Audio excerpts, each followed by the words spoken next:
Hello friends, most welcome आपका हमारी YouTube classes analysis with Renu में। तो कैसे हो आप सभी? आई होप आप सभी बहुत अच्छे होंगे। दोस्तों देखो, आज हम पढ़ने वाले हैं कुछ नया, जिसमें हम क्या पढ़ेंगे। आज हम ऋग वैदिक काल के सामाजिक जीवन के बारे में देखने वाले हैं। वैसे तो मैंने थोड़ी थोड़ी बातें आपको, जिस दिन से मैं आपकी ये काल की क्या ले रही हूँ, ऋग वैदिक काल की जब से मैं आपकी क्लास में, तो थोड़ी थोड़ी बातें मैं आपको तब से समझाने की कोशिश कर रही हूँ। लेकिन आज से हम, मतलब आज की क्लास में हम क्या पढ़ने वाले हैं, हम इनके पूरे के पूरे एक तरह से सामाजिक जीवन के बारे में काफी अच्छे से पढ़ने वाले हैं। जैसे कि मैंने आपको क्या बताया था, ऋग वैदिक काल के अंदर हम क्या करते हैं, वैदिक काल के अंदर हम दो तरह से क्या बांटते हैं, अपने टाइम पीरियड को बांटते हैं। तो इसमें क्या देखा था हमने, 1500 से 1000 और 1000 से 600 ईसा पूर्व तक क्या देखा था हमने, इसमें टाइम पीरियड देखा था। तो जो आज का समय पीरियड है, जो समय है आज का, क्या रहने वाला है हमारा ऋग वैदिक, मतलब 1000 से 1000 ईसा पूर्व से क्या है आज हम देखने वाले हैं, सॉरी 1500 से 1500 ईसा पूर्व से 1000 ईसा पूर्व तक का 500 सालों का जो एक मानव का जीवन था, जिसमें हमारा क्या लिखा गया, ऋग्वेद लिखा गया, जो हमारी सबसे ज्यादा क्या मानी जाती है आज के समय में, सबसे बड़ी पुस्तक मानी जाती है, हमारा वेद माना जाता है। पूरी धरती पे सबसे ज्यादा अनमोल जो हमारी पुस्तक लिखी गई, वही मानव की सबसे पहली पुस्तक जो मानी जाती है। तो वो हमारी क्या है, ये 500 वर्षों में लिखी गई थी। तो आज उसी के बारे में, मतलब उस पुस्तक के बारे में तो हम पहले पढ़ चुके हैं, लेकिन उस पुस्तक के अंदर कैसे कैसे मानव का जीवन कैसा था, तो उस पुस्तक से हमें पता चलता है। तो उस मानव के बारे में आज हम पढ़ने वाले हैं। तो देखो, जैसे मैंने आपको बताया था कि हमारे मध्य एशिया से क्या आए थे, हमारे यहाँ पर आर्य लोग आए थे, किसकी खोज में, पानी की खोज में आए थे। ये अपने चरागाहों को चराते हुए हमारे यहाँ पर इनको क्या दिखी, सिंधु नदी दिखी। तो यहाँ पर आकर ये क्या करने लग गए, बसने लग गए। और ये कोई एक तरह से शुरू में माने तो इनका गांव गांव नाम का मतलब क्या है, ये ग्रामीण लोग ही हम इनको बोल सकते हैं। वैसे कबीलाई लोग थे ये, ग्रामीण लोग तो फिर भी क्या होते हैं, एक तरह से स्थायी जीवन होता है उनका, क्या है, स्थायी जीवन होता है। लेकिन हम इसको, हम इन लोगों को क्या कहें, हम इन लोगों को अगर कबीलाई समाज के लोग कहें तो ज्यादा अच्छा क्या रहेगा, उनके लिए शब्द रहने वाला है। अगर इनकी बातें करें तो आगे जाके फिर इन्होंने क्या किया, जैसे जैसे इनके चरागाहों का घास वगैरह, फूस वगैरह क्या हो जाता है, खत्म हो जाता था। तो 2 महीने कहीं पर, 4 महीने कहीं पर और 6 महीने कहीं पर सिंधु नदी के आसपास का क्या था, इनका क्षेत्र था स्टार्टिंग में। लेकिन धीरे धीरे क्या हो गई, ये हमारे भारत के अंदर आते आते चले गए। क्या भारत के अंदर, हमारे पश्चिमी भारत से क्या हो गए, ये उत्तरी भारत तक हमारे क्या हो गए, ये आते चले गए। तो उत्तरी भारत में से फिर ये पूर्व की तरह क्या हो गए, ये बढ़ने शुरू हो गए। तो हमारे पूरे सिंधु नदी से लेके पूरे गंगा के मैदान वाला जो ये विशाल मैदानी भाग है, तो इस सब में क्या किया इन्होंने, काफी अच्छे से अपनी सभ्यता का विस्तार करने का काम किया। क्या है, सभ्यता का काफी ज्यादा क्या किया इन्होंने, विस्तार करने का काम किया। तो ये क्या थे हमारे, और इस इन्हीं 500 वर्षों के बाद मानव को क्या मिल जाता है, लोहा मिल जाता है। और लोहे के बाद इनके विकास क्या हो जाता है, बहुत ज्यादा हो जाता है। अगर इनकी बात करें, उनको बाद में पढ़ेंगे, अभी इनकी बात करें तो पशुपालन क्या था इनका, मेन सोर्स था। मतलब पशुपालन और कृषि, कृषि मतलब बहुत ज्यादा कृषि ये नहीं करते थे, क्योंकि अस्थायी क्या था इनका जीवन था। जो आसपास इनको क्या होता, वह विजिबल हो जाता, क्या खाना, क्या जैसे पेड़ पौधों से इनको क्या मिलते, एक तरह से फल फ्रूट वगैरह जो मिलते। और जहां पर रहते ये पानी के आसपास वाले क्षेत्र में क्या करते थे, ये रहते थे। तो थोड़े बहुत समय के लिए अपनी फसलों को वहां पर थोड़ा बहुत उगा लेते थे। और कबीलाई समाज था, तो कबीले में कुछ ही ग्रुप के लोग क्या करते थे, इसमें रहते थे। ग्रुप इन द सेंस मतलब कुछ ही परिवार के लोग इसमें क्या करते थे, रहने का काम करते थे। जैसे आज के हमारे क्या मान सकते हैं, आज के हमारे, अगर मैं आपको सिंपल भाषा में बताऊं तो गाड़ियां लवार के उसके रूप में आप इनको देख सकते हो। जैसे ये गाड़ियां लवार होते हैं अपने पशुओं को चराने के लिए, राजस्थान से यहाँ पर वे क्या आ जाते हैं, ये आ जाते हैं। और इनकी गायें बहुत ज्यादा रूप में क्या करते हैं, बड़ी बड़ी सींगों वाली गाय रखते हैं और अपने पूरे दिन उनको चराते हैं। क्या पूरे दिन उनको चराते हैं और शाम को अपने डेरे पर जाकर क्या हो जाते हैं, ये सभी चले जाते हैं अपने परिवार के पास। तो कुछ ही परिवार आज के समय भी ऐसे हैं जो हमारी जनजातियां हैं, तो तब भी हमारी क्या थी, ये ऐसे ही कबीलाई लोग थे जो दूर दूर से क्या थे, मध्य एशिया भाग से ज्यादा माना जाता है। वैसे तो अलग अलग क्या है, हमारे विद्वानों के अलग अलग थॉट है, जिनको मैं क्या कराऊंगी, आपको पीडीएफ के रूप में आपको वो चीजें पढ़ाऊंगी।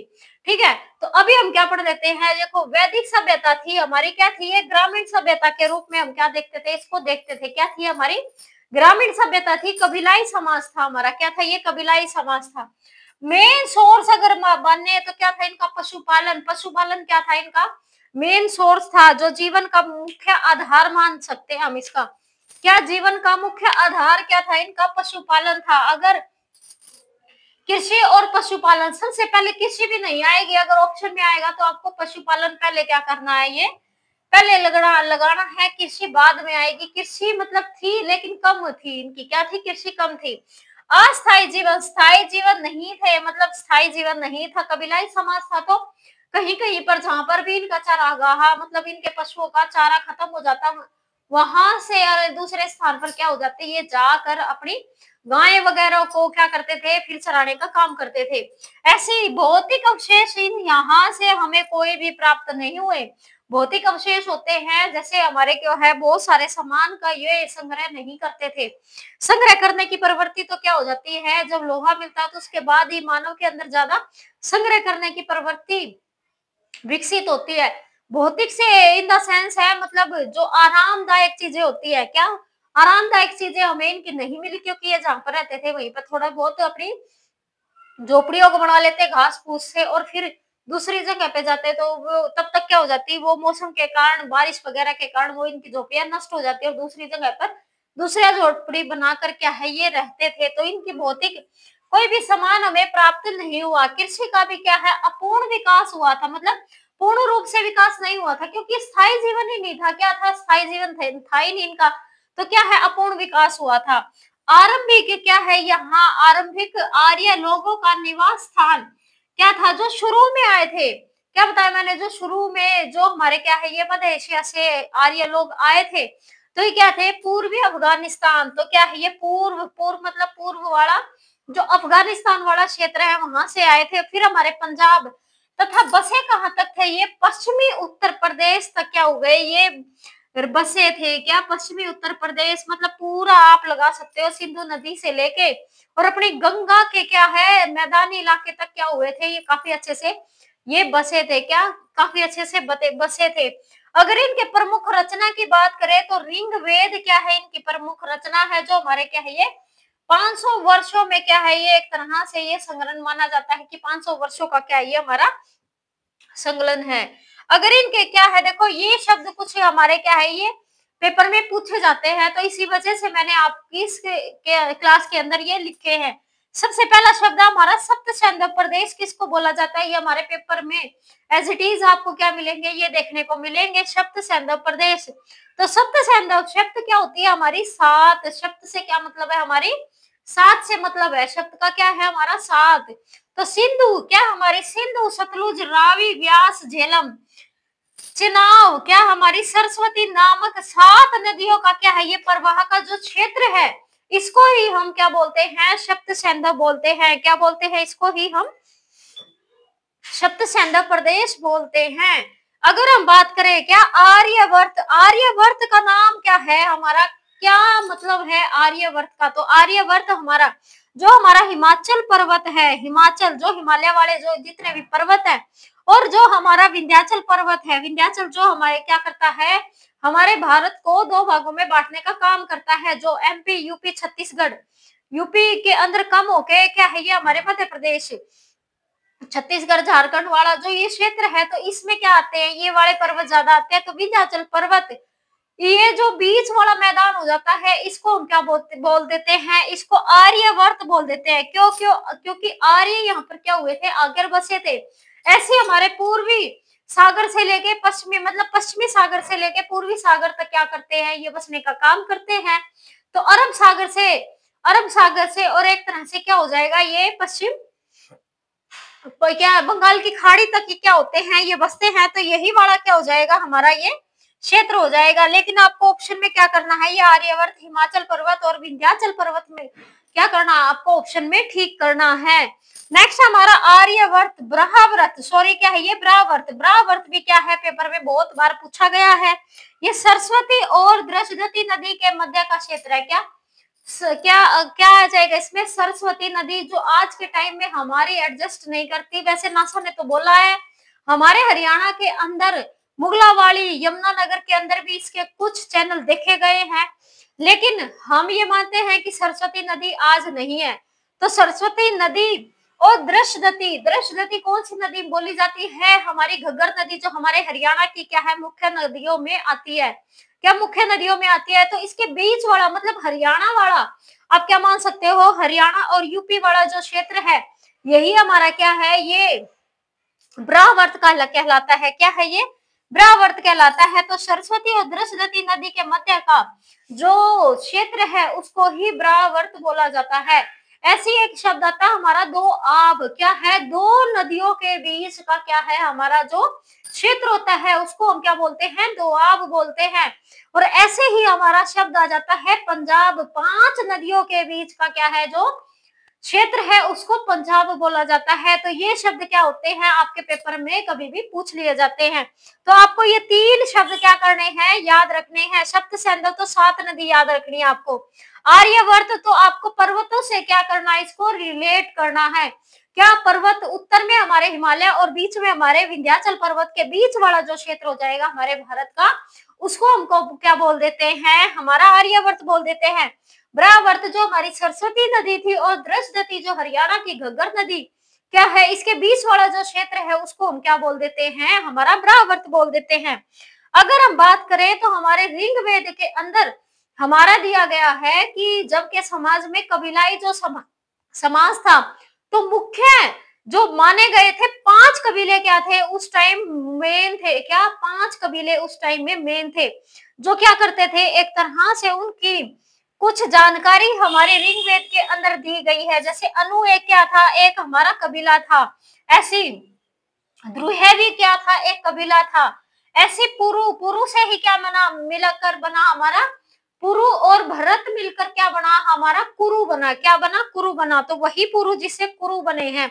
तो ये क्या था, एक कबीला समाज था। क्या था, ये कबीला था। ऐसी अनु था, ऐसी ध्रुव था, ऐसी तुर्वस क्या है हमारा एक कबीला था, और ऐसी हमारा यद्रु, क्या हमारा यदु, यदु ये भी हमारा क्या था, कबीला था। इन पांचों कबीलों का वर्णन हमारे किसके अंदर दिया गया है, हमारे ऋग्वेद के अंदर दिया गया है। अगर हम बात करें तो इन पांचों को मिलाकर हमारा क्या दिया गया, एक नाम बोला गया, इसको पंच, क्या हमारा पंच जैन, क्या हमारा एक तरह से ये नाम है। अगर हम अपने समाज की बात करें तो ऋग्वेद के अंदर जो समाज था, सबसे छोटी इकाई हमारी परिवार माना जाता था। तो आज के समय में भी जैसे हम देखो बहुत सारी चीजें हमें देखने को मिलती हैं कि आज का जो भी हमारा समाज है, क्या आज का जो भी हमारा समाज है, बहुत सारी चीजें हमने ऐसी की ऐसी आज भी ले रखी है अपने, कहां से, अपने पुराणों से, अपने वेदों से।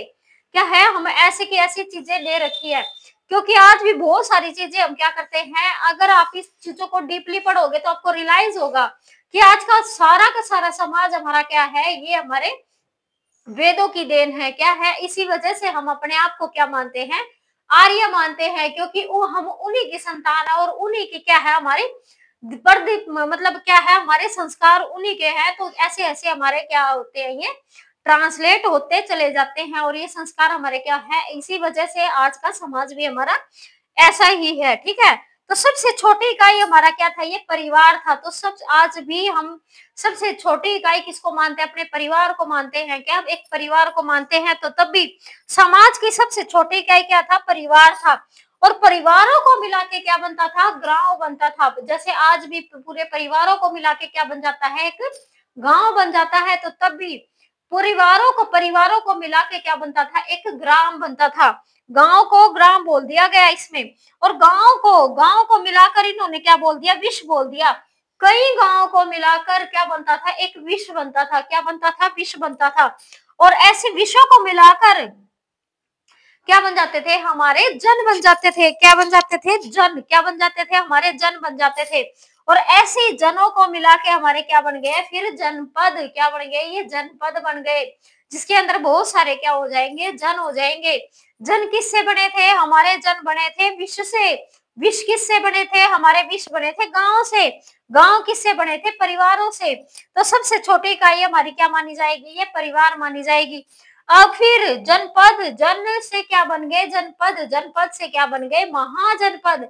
जिन पे क्या होते थे हमारे, फिर हम देखेंगे हमारे 600 ईसा पूर्व हम क्या पढ़ेंगे? महाजनपद पढ़ेंगे। हमारे देश के अंदर शक्तिशाली क्या हो जाएंगे? महाजनपद हो गए, जिनकी संख्या हम क्या पढ़ने वाले हैं? 16 पढ़ने वाले हैं। क्या वो भी चीजें मैं आपको क्या कराऊंगी? पढ़ाऊंगी। ठीक है, तो महाजनपद क्या था? सबसे बड़ी इकाई थी समाज की। सबसे बड़ी इकाई अगर पेपर में पूछा जाएगा तो महाजनपद क्या करना आपको याद रखना है। अगर सबसे छोटी इकाई क्या था? ये परिवार था। परिवार से गांव, गांवों से विश्व, विश्व से जन, जन से जनपद। देखो तीन ये तो आपको क्या हो जाएंगे? ऐसे याद हो जाएंगे। तीन ये याद करने हैं।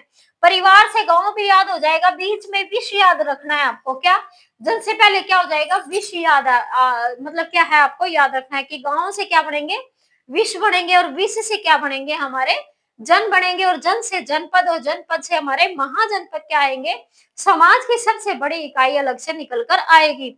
अगर बात कर लेते हैं कि हमारे देश और राष्ट्र के लिए हमारा किस शब्द का यूज किया जाता था, तो राष्ट्र शब्द ही हमारा यूज किया जाता था। जैसे आज भी हम अपने राष्ट्र का ही ज्यादा यूज करते हैं। ठीक है, ऐसी इसी वजह से राष्ट्र, धीराज, महाधीराज क्या है, ऐसे शब्द आपको क्या मिलेंगे? हमें अपनी हिस्ट्री में देखने को मिलेंगे।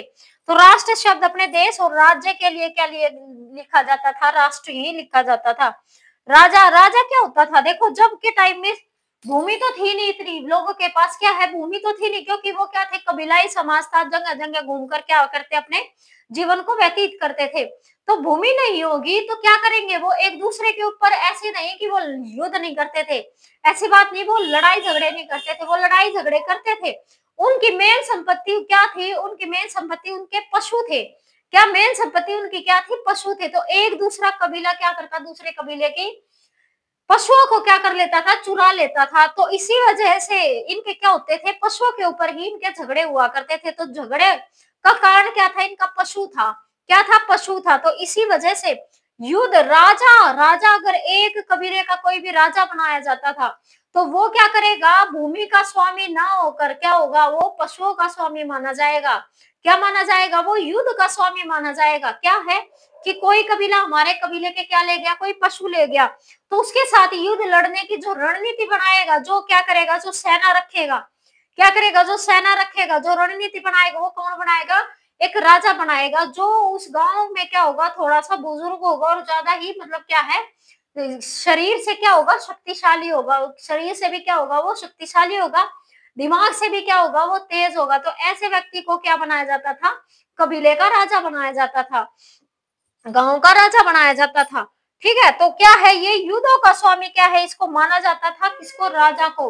आगे जाके क्या हो जाएगा? ये भूमि का स्वामी कहलाएगा। अभी और अभी इसको किसी भी रूप में क्या है? पैसों के रूप में इसको टैक्स नहीं दिया जाता था। देखो टैक्स तब भी था क्योंकि राजा क्या करेगा? सभी की देखभाल करेगा, तो कुछ ना कुछ तो क्या लेगा? वो उनसे लेगा। तो वो क्या करते थे?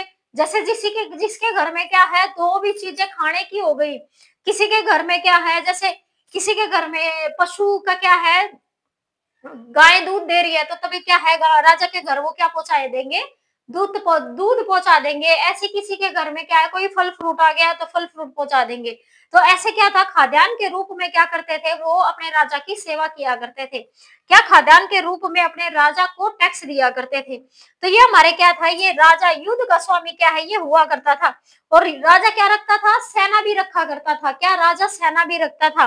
और सेना का क्या है? एक तरह से हमारी सेना के नाम रखे गए थे कि सेना का नाम हमारा क्या था? ये गण था, वा था, और क्या था इसमें? शौद्र। ये क्या थे? हमारे राजा के नाम थे। क्या थे? ये सेना के नाम थे। सॉरी, क्या थे? ये सेना के नाम थे। बात आ जाती है अब ये युद्धों का जो देवता माना जाता है, क्या है? युद्धों का देवता या क्या है? एक तरह है से हम कहें क्या है? जो हमारे जो इंद्रदेव है, क्या है? ये इंद्रदेव हमारे युद्ध के भी देवता क्या है? इनको माना जाता है। इनको पुरंदर भी बोला जाता है। क्या? पुरंदर, जो युद्ध के देवता हमारे माने जाते हैं। युद्ध के लिए अगर कहीं भी इनको घोषणा की जाती थी, मतलब किसी दूसरे कबीले के साथ युद्ध लड़ना है, तो इंद्रदेव की क्या करते थे, ये पूजा किया करते थे किसकी, इंद्रदेव की। तो इंद्र को सबसे ज्यादा क्या मानते थे, ये अपने भगवान के रूप में पूजने का काम करते थे और इनको पुरंदर भी बोला जाता था। ऐसी अगर बात करें तो हमारे ऋग्वेद के 7वें मंडल के अंदर एक दिया गया कि तब एक क्या था हमारा भरत वंश। भरत वंश मतलब कबीला मान सकते हो आप। भरत वंश का क्या था, एक कबीला था। और उस टाइम क्या हुआ, इनकी कोई क्या ले गया, जैसे इनके साथ ही और 10 कबीलों की क्या हो गई, लड़ाई हो गई।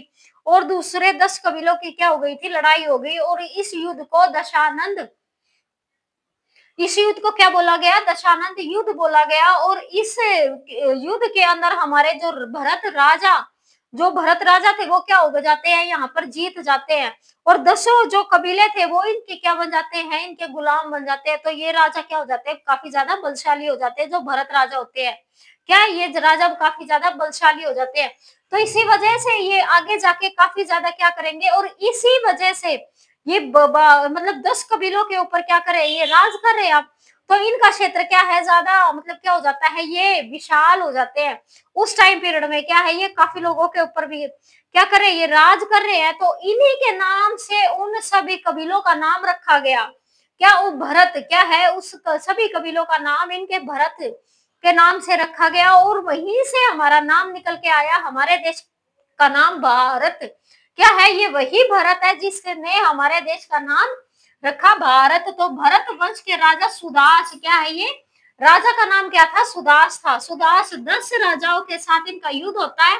और आगे जाके फिर क्या हो जाते हैं, एक पुरु, जो मैंने आपको क्या बताए थे, इसके अंदर पुरु बताए थे। क्या 5 कबीलों में मैंने आपको पुरु पढ़ाए थे। तो उसमें क्या है, ये भरत। और आगे जाके पुरु ये क्या बन जाते हैं, ये कुरु। कुरु महाजनपद में क्या करेंगे, कुरुक्षेत्र में जो राज करेगा वो है हमारे भरत। और पुरु को मिला के क्या बने, ये कुरु बने, जो कुरुक्षेत्र का महाजनपद के रूप में क्या है, आगे जाके ये विकसित हो जाएगा। तो ये हमारे क्या है, ये दशानंद राजा, 10 दशानंद युद्ध के रूप में क्या करते हैं, ये भरत राजा 10 राजाओं के साथ, जो भरत कबीला है वो सुदास जो राजा है वो क्या करेगा, 10 कबीलों के साथ लड़ने का काम करेगा। अब है अगर बात करें तो जो राजा है वो कैसे अपनी समिति बनाएगा, कैसे मतलब क्या करेगा, वो लोगों के साथ अपने कबीले की बातचीत करेगा। तो वो 2 तरह की क्या बनाता था, समितियां बनाता था। 2 तरह की क्या होती थी, इनकी बैठक होती थी। जैसे आज भी हमारे अगर देश के अंदर लगाए जाए तो एक राज्यसभा और एक लोकसभा होती है। क्या, एक राज्यसभा और एक लोकसभा होती है। राज्यसभा के अंदर हमारे देश में से मतलब इनडायरेक्ट रूप से क्या जाते हैं, वहां पर प्रतिनिधि हो जाते हैं। क्या, जो हमने चुन रखे हैं, वो चुने हुए जो लोग हैं वो उनको चुनने का काम करते हैं। लेकिन जो हमारी लोकसभा है उनमें डायरेक्ट क्या करते हैं, हम लोगों को चुनकर भेजते हैं। तो ऐसे ही हमारा क्या था, इनके अंदर भी राजा के अंदर क्या थी, ये समझ थी कि एक हम क्या बना लेते हैं, सभा बना लेते हैं। और एक क्या बना लेते हैं, समिति बना लेते हैं। तो सभा के अंदर क्या था, वृद्ध तथा अभिजात लोगों की सत्ता थी। मतलब क्या है, अगर कबीले के अंदर किसी को क्या है, कोई बात करनी है राजा के साथ, तो क्या बिठाएगा, सभा बिठाएगा। क्या बिठाएगा, सभा बिठाएगा। आम जनता के साथ जो राजा मीटिंग करता था उसको सभा बोला जाता था। समिति क्या होती थी, जो कोई मेन सीक्रेट बात करनी थी, जैसे युद्ध हो गया तो युद्ध के अंदर आम जनता ना जाके क्या जाएगा, उसके साथ जो उसकी सेना है, उस सेनापति है, और जो उनके साथ क्या है, जो रणनीति बनाने वाले हैं, जो उनके क्या है, एक तरह से फाइनेंस मिनिस्टर है, क्या है, जो मतलब एक तरह से जितने भी मिनिस्टर हैं उनके, जितने भी उनके क्या है, जो कैबिनेट है, तो सारी की सारी क्या करेंगी, समिति में बैठकर। तो तब जो मीटिंग बुलाई जाएगी उसको समिति बोला जाएगा। क्या बोला जाएगा, उसको समिति बोला जाएगा। तो केंद्रीय सभा क्या होती थी, ये समिति होती थी। केंद्रीय सभा मतलब क्या है, जो राजा के बहुमूल्य जो भी लोग होते थे, जो उसके काम आते थे लोग काम करने के लिए, तो उनको, उनकी मीटिंग को समिति बोला जाता था। और जो राजा क्या करते थे, आम जनता के साथ जो मीटिंग करते थे उसको सभा बोला जाता था। ऐसी सभा और समिति प्रजापति की 2 पुत्रियां मानी जाती है, क्योंकि राजा इनके साथ बैठकर ही अपने क्या करेगा, अपने कबीले की, अपने गांव की, अपने जन की, अपने महाजनपद की क्या करेगा, समस्या का हल करने का काम करेगा। तो इसी वजह से 2 पुत्रियां हमारी ये मानी जाती है। ऐसे हमारे क्या दिया गया है, मैंने सोम रस के बारे में आपको बताया था दूसरी वीडियो में। इसमें क्या, हमारे ऋग्वेद के 9वें मंडल के अंदर हमारे सोम रस का जिक्र किया गया है। किसका, सोम रस का। सोम रस क्या था, हमारा एक पेय पदार्थ था, जो तब के टाइम में क्या करते थे, ये उत्सव के के अकॉर्डिंग लेते थे। मतलब जैसे आज के टाइम में आप क्या कर सकते हो, वाइन्स लगा सकते हो, जैसे वाइन हमारी, तो ऐसे ही हमारे क्या था, जब एक सोम रस हुआ करता था तो वो एक जड़ी बूटी से निकाला जाता था जिसका नाम सोम था। उस जड़ी बूटी को क्या बोल दिया जाता था, मतलब उसको देवता के रूप में क्या करते थे, ये पूजने का काम करते थे। तो सोम देवता का क्या है, ये सोम देवता का जो एक तरह से वर्णन दिया गया तो हमारे 9वें मंडल के अंदर दिया गया है। क्या 9वें मंडल के अंदर, ऋग्वेद के 9वें मंडल के अंदर।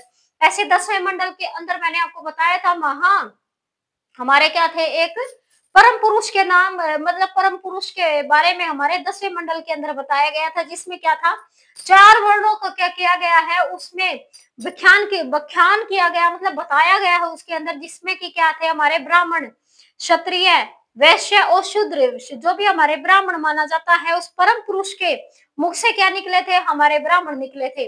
अगर माना जाता है कि क्या है, जो क्षत्रिय थे वो भुजाओं से क्या होते थे, क्षत्रिय मजबूत होते थे, क्या है, इसी वजह से वो युद्ध लड़ने का काम करते थे। तो वो माना जाता है परम पुरुष के भुजाओं से कौन निकले थे, हमारे क्षत्रिय निकले थे।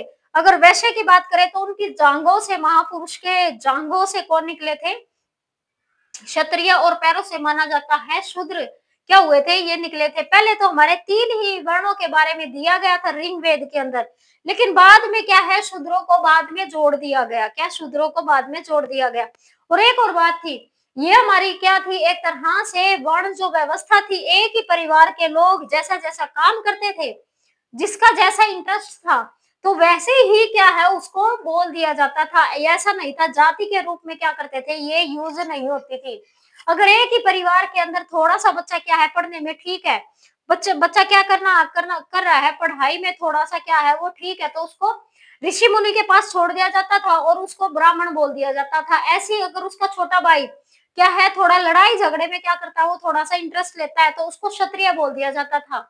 क्या था, उसको क्षत्रिय बोल दिया जाता था। अगर उसी परिवार में अगर तीसरा भाई है और वो क्या है, माइंड से थोड़ा सा क्या है, बाहर की लेन देन करता है और बाहर का काम ज्यादा करता है, अपने घर का क्या है, जो घर में जो बाहर वाला काम है वो ज्यादा करता है, लेन देन का, तो उसको वैश्य बोल दिया जाता था।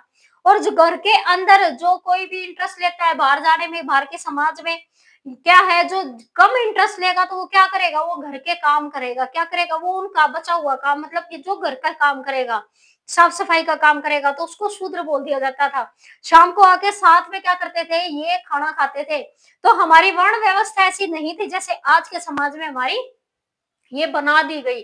क्या है, ये वर्ण व्यवस्था ऐसी नहीं थी।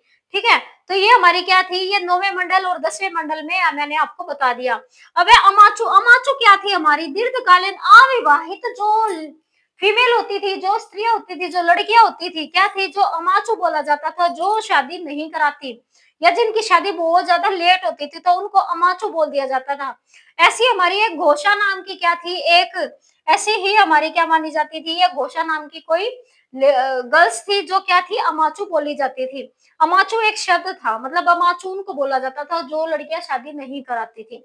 अब है वहतु, वहतु क्या था, जो स्त्रियों को, मतलब जो अपनी बेटियों को शादी करके उपहार दिए जाते थे, उनको दहेज नहीं बोला जाता था। क्या, दहेज नहीं बोला जाता था। और उस जो भी सामान क्या कर रहा है, एक पिता और एक माता क्या दे रही है, अपनी पुत्री को दे रही है, तो उस पर पूर्ण रूप से अधिकार उस बेटे का ही होगा और किसी का उसके ऊपर अधिकार नहीं होगा।